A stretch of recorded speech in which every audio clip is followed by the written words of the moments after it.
نهاركم صحة يا حلوين.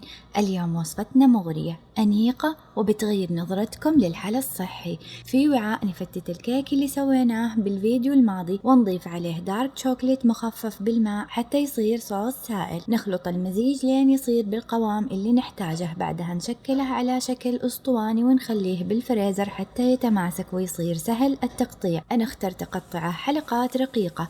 الشكل الرقيق يعطي ملمس مختلف وطعم ألذ، لكن تقدرون تختارون أي شكل تحبونه. بعد يجمد تماما نغمس القطع في شوكولات غامق مذوب ونرصها بصينية، نتركها بالثلاجة حتى نتأكد إنها تماسكت تماما.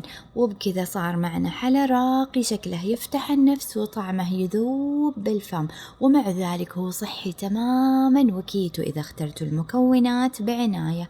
التعب ونمدح فيه. الفكرة حلوة جدا وتنفع تسوونها هدية لصديقكم الصحي، حيدوخ من الفرح. تقدروا تخزنوها بالفريزر كسناك صحي ويشبع، خاصة إذا توحشتوا للحلا آخر الليل.